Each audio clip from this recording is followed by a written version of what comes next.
नमस्कार दोस्तों, क्राइम तक में आप सबका स्वागत है। मैं हूं सुप्रतिम बैनर्जी। आगरा में एक बाज़ार है, बल्कि शॉपिंग कॉम्प्लेक्स है, जिसका नाम है संजय प्लेस। इस संजय प्लेस में कई सारे दफ्तर हैं, कुछ दुकानें हैं और एक बिजनेस एरिया है। यहाँ एक ऑफिस है जिसका नाम है दिविशा टेक्नोलॉजीज़, और इस ऑफिस का एक छोटा सा यूनिट इसी संजय प्लेस की एक बिल्डिंग में भी है, जहाँ पर कुछ लोग काम करते हैं। बल्कि कुछ लोग क्या, कुल जमा 3 लोग काम करते हैं। एक इस कंपनी की जो HR मैनेजर हैं मिंकी शर्मा, वो काम करती हैं, और उसके अलावा एक अकाउंटेंट और कंप्यूटर ऑपरेटर हैं जिनका नाम है विनय राजपूत, वो काम करते हैं। और इन दोनों के साथ इनकी मदद के लिए और ऑफिस के छोटे मोटे काम के लिए एक ऑफिस असिस्टेंट काम करता है। तो कुल मिलाकर 3 लोगों की एक छोटी सी टीम है, और तीनों में काफ़ी अच्छा कोऑर्डिनेशन है। कंपनी का काम ठीक चल रहा है, सारी चीज़ें स्मूथ हैं। होता यह है कि इस कंपनी की जो HR मैनेजर हैं पिंकी शर्मा, वो 23 जनवरी की शाम को देर से ऑफिस आती है। देर से ऑफिस आने के पीछे की वजह यह है कि मिंकी के भाई की शादी है, और वो इन दिनों अपने भाई की शादी में काफ़ी बिजी हैं। तो कार्ड वगैरह बांटना, तमाम इंतज़ामात देखना, ये सब मिंकी एक बहन होने का फ़र्ज़ निभाते हुए ये काम कर रही हैं। तो 23 जनवरी को वो शाम को तकरीबन 4 बजे के आसपास ऑफिस आती है, और जब तक वो ऑफिस पहुंचती है तब तक विनय, जो कि अकाउंटेंट है, वो तो ऑफिस में मौजूद है, विनय राजपूत, लेकिन ऑफिस बॉय वो घर जा चुका है। उसकी वजह यह है कि ऑफिस में ज़्यादा काम था नहीं, मिंकी आई नहीं थी, तो विनय ने जो ऑफिस असिस्टेंट है उसको छुट्टी दे दी कि ठीक है तुम घर चले जाओ। अब दफ्तर में जब मिंकी पहुंची तो विनय और मिंकी 2 लोग थे। दोनों के बीच में जो भी ऑफिशियल्स इश्यूज़ पर जो बातचीत होनी थी वो सब हुई, और उसके बाद विनय और मिंकी दोनों दफ्तर से निकल गए। विनय अपने घर गया, आराम से सो गया। लेकिन जैसे जैसे रात गहराने लगी, विनय के पास फ़ोन आने का सिलसिला शुरू हुआ। पहले एक बार घंटी बजी, फिर 2 बार घंटी बजी। विनय ने देखा कि फ़ोन जो है वो मिंकी के घर वाले कर रहे हैं, मिंकी शर्मा के, जो उसकी कलीग है और ऑफिस में HR मैनेजर है। फ़ोन उठाया तो पता चला कि मिंकी अब तक घर नहीं लौटी है। विनय ने काफ़ी हैरानी जताई, कहा कि अरे ऐसा कैसे हो सकता है, शाम को तो ऑफिस बंद हुआ था और हम लोग तकरीबन साथ ही निकले थे, मिंकी घर नहीं आई। तो मिंकी के भाई ने कहा कि नहीं भैया, अभी तक घर नहीं आई, हम तो ढूंढ रहे हैं, काफ़ी परेशान हैं। तो विनय बोला अच्छा रुको मैं आता हूँ। इसके बाद विनय जो है वो मिंकी के घर वालों के पास पहुँचता है, और फिर जाहिर है उसकी कलीग है, साथ में काम करते हैं, गायब हो गई है, तो वो बहुत परेशान नज़र आता है। और ये सारे लोग सारी रात मिंकी को ढूंढते रहते हैं। कभी वो आगरा कैंट रेलवे स्टेशन जाते हैं ये पता करने के लिए कि कहीं किसी ट्रेन से मिंकी शहर से बाहर तो नहीं चली गई। कभी वो SN मेडिकल कॉलेज जाते हैं, हॉस्पिटल, ये पता करने के लिए कि कहीं मिंकी के साथ कोई सड़क हादसा या कोई अनफोर्सीन एक्टिविटी तो नहीं हो गई, वो ज़ख्मी हो गई, हॉस्पिटल में हो, पता करने के लिए। लोग ऐसा ही करते हैं, कोई भी गायब हो जाता है तो पुलिस, हॉस्पिटल, पुलिस थाने, यही सब जगह, रेलवे स्टेशन लोग ढूंढते हैं। वो Agra, new Agra police station भी जाते हैं, और वहाँ पर भी मिंकी के बारे में पता करने की कोशिश करते हैं कि हमारी बेटी है, गायब हो गई है, मिंकी के घर वाले बोलते हैं। और जो उसका कलीग है विनय, वो भी सिंस एक अच्छा लड़का है, काम करता है साथ में, तो वो भी इंसानियत के नाते इन सारी जगहों पर जाता है और घर वालों की मदद करता है। लेकिन सारी कोशिशें मिंकी के बारे में पता करने की नाकाम हो जाती है और उसका कुछ पता नहीं चलता। इस बीच घर वालों से लेकर पुलिस वाले तक, वो जितनी बार भी फ़ोन करते हैं मिंकी को, उसका फ़ोन जो है वो नॉट रीचेबल आता है। घर वालों की परेशानी जो है वो लगातार बढ़ती जाती है, और पुलिस में फाइनली वो अपनी तहरीर देते हैं, रिपोर्ट लिखवाते हैं, और फिर वो वापस चले जाते हैं अपने घर, ये सोचते हुए कि वो कहीं और नाते रिश्तेदारों में पता करेंगे, कहीं और ढूंढेंगे। और जाहिर है अगर कोई रिपोर्ट लिखाता है तो उसे पुलिस से भी उम्मीद होती है कि पुलिस वाले ढूंढ के देंगे कि घर का मेंबर कहाँ चला गया। एक ऐसे मौके पर जब घर में शादी है और घर की बेटी का गायब हो जाना, आप समझिए कि वो उस घर पर कितना बड़ा तूफान गुजर रहा होगा। तो घर के लोग वाकई बहुत परेशानी में वक्त निकाल रहे थे, वक्त काट रहे थे। इस बीच अगले दिन इस कहानी में एक बड़ा मेजर ट्विस्ट आता है, एक बहुत बड़ी खबर सामने आती है। होता यह है कि यमुना नदी पर एक पुल है आगरा के पास, जिसे जवाहर पुल कहते हैं। इस जवाहर पुल में जो पुल है उसमें नदी के दोनों किनारों पर जालियां भी लगी हुई हैं। आपने देखा होगा दिल्ली में भी कई सारी जगहों पर जाली लगी है। वो इसलिए कि कई बार ऐसा देखा गया है कि लोग इस पुल के ऊपर से नीचे छलांग लगा देते हैं। आप रीज़न समझ सकते हैं, जो कायदे से नहीं होना चाहिए। और इसके अलावा लोग पुल के ऊपर से कोई चीज़ फेंक भी देते हैं। उससे नदियों में प्रदूषण भी बढ़ता है, जिसको लेकर बड़ी चिंताएं भी होती हैं। तो वहाँ पुल में जाली लगी हुई है। अब इसी पुल में जाली के पास पुलिस को एक बोरी रखी हुई नज़र आती है, जिसके बारे में लोग पुलिस को इन्फॉर्म करते हैं। और इस बोरी के इर्द गिर्द नीचे कुछ खून जैसा पड़ा हुआ था, लिक्विड, और साथ ही मक्खियाँ भी थी। इसको देखकर लोग पुलिस को फ़ोन करते हैं। और जब आगरा पुलिस वहाँ मौके पर पहुँचती है और इस बोरी की तलाशी ली जाती है, उसे जब खोला जाता है, तो वहाँ पर मौजूद लोगों के साथ साथ पुलिस वालों के कदम भी ठिठक जाते हैं। पुलिस घबरा जाती है अंदर का मंजर देखकर, क्योंकि बोरी में एक लड़की की सिर कटी लाश मिलती है। अब जब इस बोरी को पुलिस रिकवर करती है, पोस्टमार्टम के लिए भिजवाती है, तो पुलिस ये भी देखती है कि इस लड़की का सिर्फ गला ही कटा हुआ नहीं है, सिर ही गायब है, ऐसा नहीं है, बल्कि पाँव भी कटे हुए हैं। और जिसे देखने से ये लगता है कि शायद सर के अलावा पाँव भी इसलिए काटे गए हैं क्योंकि पाँव काटने के बाद शायद एक इंसान की लाश को एक बोरी में पैक करना थोड़ा आसान हो जाए। हालांकि ये डायरेक्टली बोरी में भी पैक नहीं था, बोरी से पहले इसे एक प्लास्टिक के बहुत बड़े पाउच में, जो आमतौर पर डस्टबिन वगैरह में लगे होते हैं, बड़े साइज़ का डस्ट या गार्बेज कलेक्टर, उसमें डाला गया था और उसके बाद बोरी में भरा गया था। तो अब ये बॉडी किसकी है, ये एक बड़ा सवाल है। तो पुलिस इस लाश की पहचान की कोशिशें शुरू करती हैं और मिंकी शर्मा के घर वालों को बताया जाता है। मिंकी के घर वाले आते हैं और कपड़ों से और जो बॉडी का स्ट्रक्चर है उसे देखकर वो पहचान लेते हैं कि ये उन्हीं के घर की मेंबर की, यानी उनकी बेटी की लाश है। अब घर के लोग बिल्कुल, उन पर आसमान टूट पड़ता है। वो रोते रोते बिल्कुल उनकी हालत जो है वो पागलों जैसी हो जाती है। बहुत दुखी, बहुत गम में वो लोग होते हैं। अब पुलिस के सामने कल तक जो एक मामला डिसअपियरेंस यानी गुमशुदगी का था, वो एक ख़तरनाक मर्डर मिस्ट्री में तब्दील हो चुका है। पुलिस को अब इस मामले की जांच करनी है और पता लगाना है कि मिंकी का कत्ल किसने किया। पुलिस अब सीसीटीवी फुटेज खंगालने की शुरुआत करती है और सबसे पहले ये शुरुआत होती है उसी दफ्तर से जहां मिंकी लास्ट टाइम जिंदा देखी गई थी। और देखने वाला भी कोई और नहीं बल्कि मिंकी का कलीग ही था, जो कि लगातार पुलिस के पास भी मौजूद था और घर वालों की भी मदद कर रहा था। तो जब पुलिस वहाँ मिंकी के ऑफिस में पहुंची तो पुलिस ये देखकर थोड़ी शॉक्ड रह गई कि ऑफिस का सीसीटीवी फुटेज खराब था। अब मिंकी तो थी नहीं, जिंदा बचे हुए लोगों में एक विनय था और एक वो ऑफिस बॉय था, मतलब जो लोग वहाँ काम करते थे। तो इन दोनों से पुलिस ने पूछताछ की। दोनों ने ये देखकर, ये जानकर उन्होंने भी हैरानी जताई कि भाई सीसीटीवी कैमरा ऑफिस का ख़राब है, कैसे ख़राब है, कब से ख़राब है। मतलब जो सवाल पुलिस ने पूछे वही सवाल इनके भी चेहरे पर थे। ये भी उतने ही परेशान थे, इनको पता ही नहीं था कि सीसीटीवी कैमरा जो है वो ख़राब हो चुका है। इस बीच पुलिस को झटका तो लगा और साथ ही पुलिस थोड़ी सोच में भी पड़ गई कि भाई कहीं इसके पीछे कोई साजिश तो नहीं है, कोई ऐसा तो नहीं जिसने जानबूझकर सीसीटीवी कैमरा ख़राब किया हो।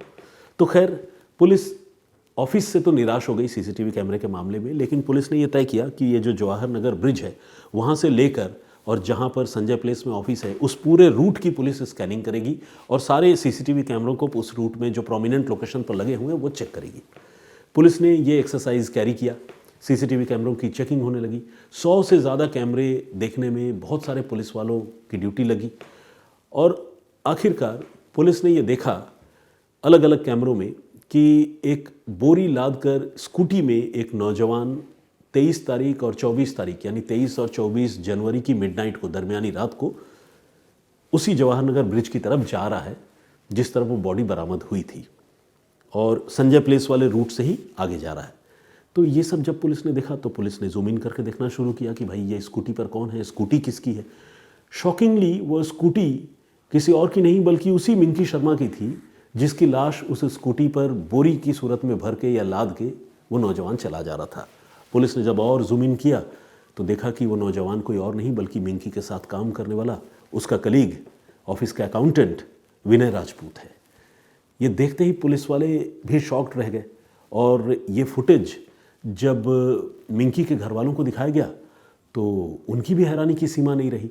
उसकी वजह ये थी कि विनय जो है वो बिल्कुल नॉर्मल था, और जब से मिंकी गायब हुई थी तब से विनय जो है न सिर्फ क्लोज कोऑर्डिनेशन में मिंकी के घर वालों के साथ पुलिस के पास जा रहा था, उनकी मदद कर रहा था, बल्कि इसके अलावा वो लगातार अपनी परेशानी का भी इजहार कर रहा था। अपने कलीग को लेकर वो बहुत कंसर्न शो कर रहा था। ऐसे में एक आदमी क्या कत्ल करने के बाद इतने ठंडे दिमाग से पुलिस को या जिसकी हत्या की गई है उसके घर वालों को भरमाने के लिए इतना शातिर ड्रामा कर सकता है, ये एक बड़ा सवाल था। अब विनय की तस्वीरें नज़र तो आ रही थी, तो इसीलिए इस बात को झुटलाया नहीं जा सकता था कि इस मर्डर में उसी का हाथ है या उसी ने ये मर्डर किया है, लेकिन उसके ठिकाने में दबिश देना थोड़ा ख़तरनाक साबित हो सकता था। ये भी इस सेंस में कि शायद वो भागने की कोशिश करता या कोई सेल्फ हार्म करता। तो इसलिए पुलिस ने एक दूसरा तरीका अपनाया।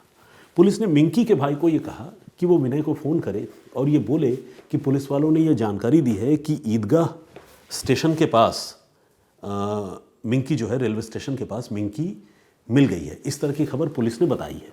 और तो भैया चलिए विनय भैया एक बार ईदगाह स्टेशन चल के देखते हैं। पुलिस ने यह भी कहा, क्योंकि पुलिस ये तो जानती थी कि विनय को पता है कि मिंकी अब इस दुनिया में नहीं है, क्योंकि कातिल ही वो है। ऐसे में पुलिस ने इस मामले को थोड़ा सा वेग रखा।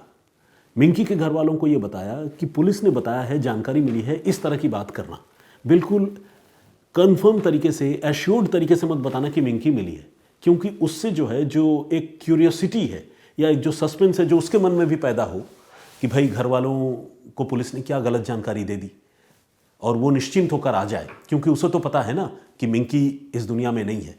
तो इसीलिए थोड़ा सा वेग रखा पुलिस ने उस मामले को, और मिंकी के घर वालों से कहा कि विनय को फ़ोन करके बताइए कि पुलिस ने बताया है कि मिंकी मिल गई है, तो चलिए भैया एक बार हम चलते हैं, मिंकी को घर ले आएंगे। अब विनय जो कि इतने दिनों से हेल्प करने का ड्रामा कर रहा था, उसने मिंकी के घर वालों के बुलावे पर वो मिंकी के घर वालों के पास आया और सारे लोग फिर पुलिस के पास पहुंच गए।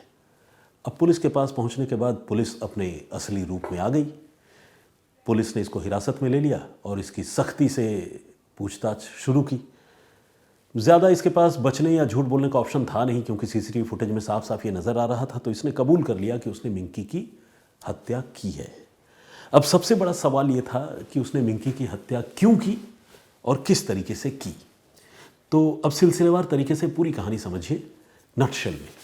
वो ये कि 23 तारीख की दोपहर को जब मिंकी ऑफिस आई, तो उस दिन विनय राजपूत पहले से मिंकी की हत्या करने के लिए प्लानिंग करके बैठा हुआ था, और अपने बैग में एक बहुत ही तेज़ धार, शार्प एज्ड वाला, नारियल काटने वाला कोकोनट चॉपर या कोकोनट कटर जो हथियार होता है वो रख के ले आया था।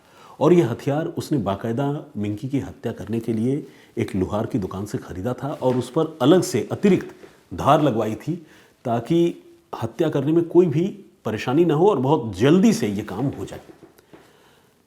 प्लान के तहत वो दफ्तर में मौजूद था, और उसने प्लानिंग के तहत ही ऑफिस असिस्टेंट जो है, ऑफिस बॉय, उसे छुट्टी दे दी थी। शाम को भाई की शादी का कार्ड अलग अलग जगहों पर बांटने के बाद मिंकी जब ऑफिस में पहुंची, तो मिंकी के साथ विनय की कहासुनी हुई, और इस कहासुनी के बाद विनय ने मिंकी पर उसी तेज़धार हथियार से हमला कर दिया, और उस पर कम से कम 8 से 9 वार किए।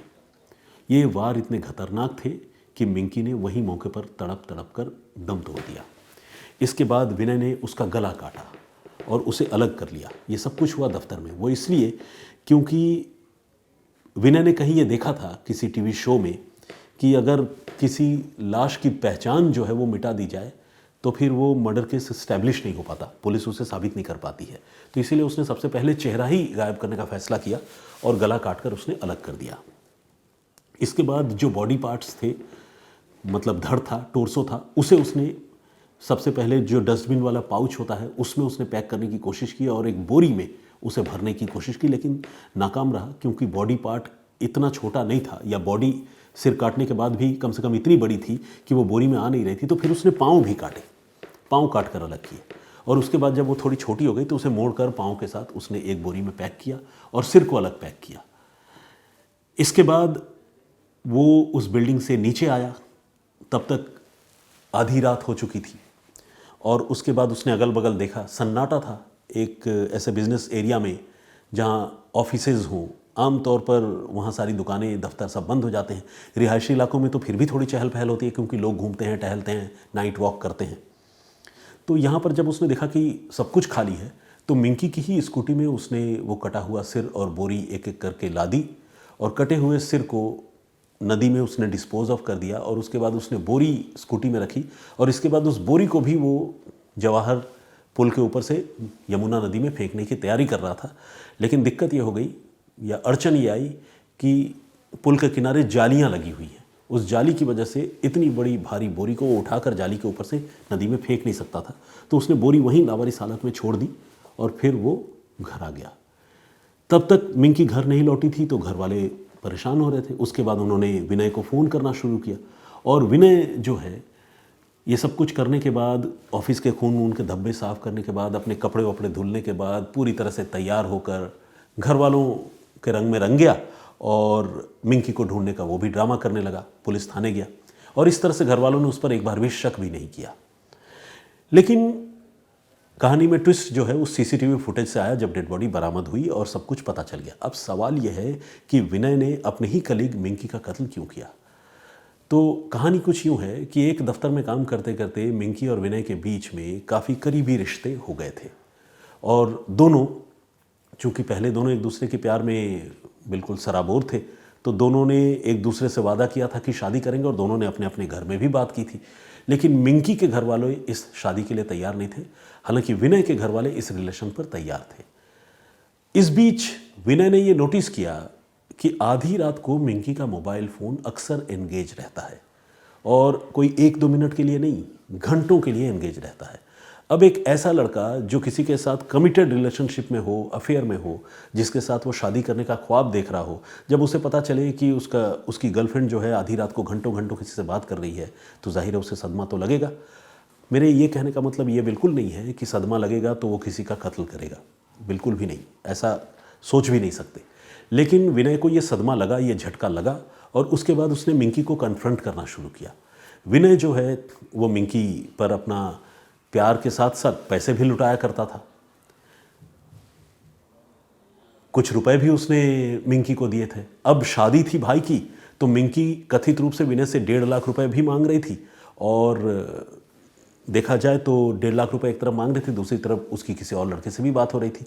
तो इन सारी चीज़ों को लेकर विनय बहुत ज़्यादा नाराज़ था, खफा था और उसको जब लगा कि ये रिलेशन जो है अब बच नहीं सकता, ब्रेकअप ही हो जाएगा, तो फिर उसके दिमाग में ये थॉट हुआ, ये सोच आई कि अगर मिंकी मेरी नहीं तो किसी और की भी नहीं। और इसी सोच के तहत उसने पूरी मर्डर की प्लानिंग की। 17 जनवरी को ही उसने प्लान कर लिया था कि वो मिंकी की हत्या करेगा।